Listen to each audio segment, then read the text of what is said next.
Sabbath rest practice is for all of us. We harvest it in such a way that we see the abundance of God and not our lack of time. No matter what your calendar looks like, embrace moments of complete rest and trust in God. So for my family, that looks like a 24-hour period where we sort of shut down, like things go a little bit dark, and the normal chores are not the things at the top of our list, right? We're not thinking about what the dishes are like in the sink, and we're not thinking about whether the rug needs to be vacuumed. We're not thinking about the schoolwork we didn't get done. We are just delighting in one another, delighting in our relationships, delighting in God and in his creation. We're stopping and enjoying God's abundance. But I know that even hearing that, there are probably some people in the room who are like, she does not get it. She does not understand my schedule. She does not understand our pace. Like, she doesn't get it. And I want you to hear, like, God gets it. Like, even if I don't know exactly what your calendar looks like or exactly what pace your family keeps, like, God does. He understands. And I don't want you to hear condemnation from me that you don't have a 24-hour clean slate on your calendar. What I want you to hear from me is that the time is there for the harvest. The time is there for the harvest. Every incremental step you take toward God, he is right there drawing close to you. Every incremental step. So practice and draw near in the small moments, in the little ways.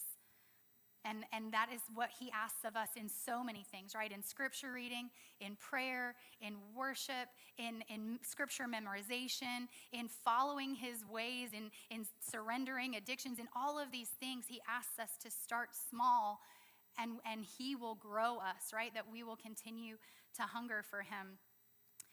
I want to wrap up with 4 ways to practice Sabbath rest for our souls. You've heard me say these words, like all of these words, quite a bit today. The stop, the rest, delight, and worship. The first thing is to stop. And I'm going to tell you, like, the habit and the ritual of stopping is formational to your life. Stopping to recognize that God is present and is at work. Our rituals are like rhythms, they're habits, they're structures in our lives that determine our reality. They are. It's even in ways you're not fully conscious of. When we stop, we remember that God is sovereign over today as much as he is over eternity. So set a time to stop and keep it. Set a time to stop and keep it. Make space on your calendar that doesn't get filled in with chores or work or the leftovers from a busy week. I remember, like, the word Shabbat literally means to stop or to cease. That is what that word means. So stop, and it might not look like stopping for 24 hours. That might take a while of practice. It might look like stopping for 20 minutes in the middle of your day and just stopping and saying, Lord, what do you have for me for the rest of this day? It might look like setting a time to stop in the evening when you're with your family at home, or when you're playing with your pets, or whatever you're doing. There might be a set time that you need to stop at the end of the day and remember that God is sovereign while you are sleeping, right? It might look like stopping for an entire 24-hour period. And that's great. It might look like putting the vacation on the calendar. It might look like setting that and saying, we're going to stop and we're going to rest. Speaking of rest, we talked about Shabbat, to stop, but there's another word for rest in the Hebrew scripture, and I love it so much. I told you I'm a word nerd.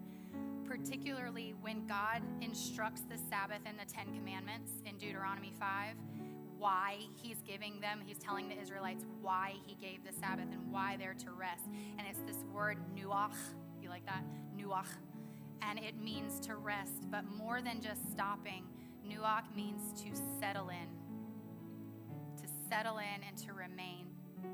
So when you rest, resist the urge to be productive, even in ways that make you feel good or make you feel accomplished, and maybe especially in those ways. Resist the urge to be productive and and in the ways that make you feel accomplished. Because if you remove the temptation to check boxes, you're setting yourself up for success. Don't set yourself up for failure and falling back into work patterns.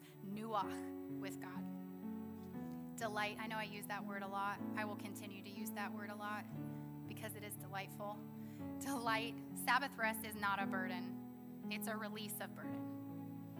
Celebrate the life you have with God and delight in that, not the one you're hustling toward.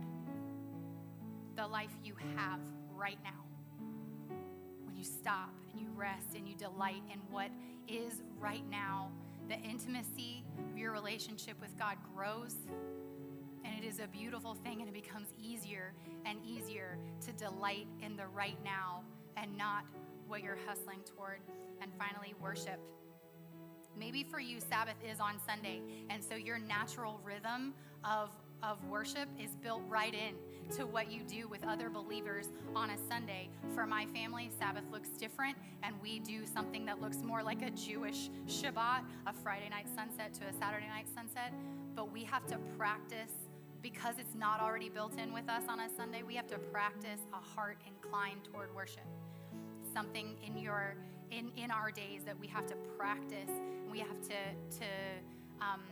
to learn, right? We're learning. So sometimes that's through prayer, sometimes that's through scripture reading, and other times it's in song.